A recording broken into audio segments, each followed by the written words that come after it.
Here's what's making news around Indiana, brought to you by the Indiana Association of Realtors, Indiana's 21,000 realtors, the neighbors you know, the experts you can count on. Well, construction underway to transform the historic Union Station in Gary into a state-of-the-art tech hub in Northwest Indiana.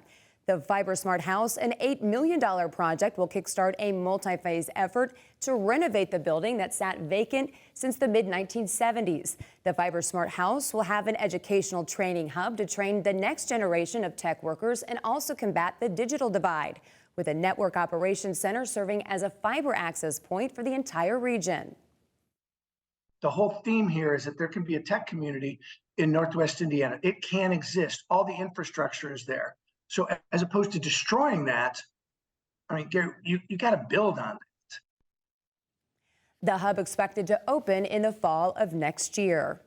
Well, no Chevy Silverados or GMC Sierras rolling off the line in Fort Wayne, but that could be changing as early as next week.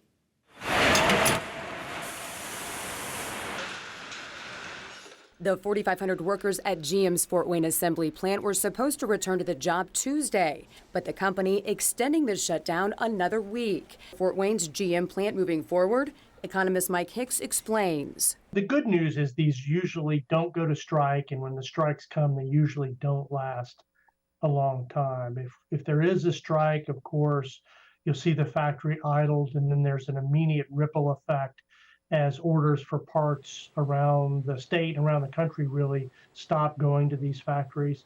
And it's not just GM at risk, it's really anybody who has a UAW contract who doesn't pony up the agreement. And so you could easily see the idling of 40, 50,000 workers in Indiana.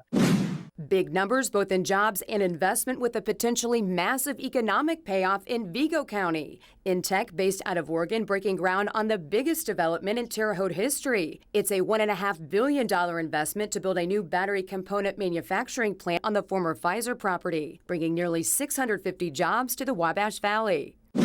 One might just call it a match made in Hoosier heaven, born in a small town. Brown County's Hard Truth Distilling partnering with Mellencamp Whiskey Company to release a new limited edition whiskey collection celebrating and supporting Hoosier farmers. The first of 4 whiskeys, Harvest Sweet Mash Rye, released yesterday. And if you're dying to get a little taste, it's now available at Hard Truth Distillery.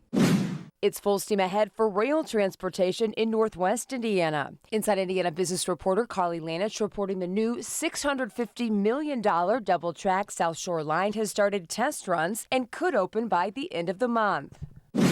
And speaking of the region, Inside Indiana Business is now on twice a week in Northwest Indiana. You can catch the show now on Lakeshore Public Media, Fridays at 8 p.m. and Sunday mornings at 9:30.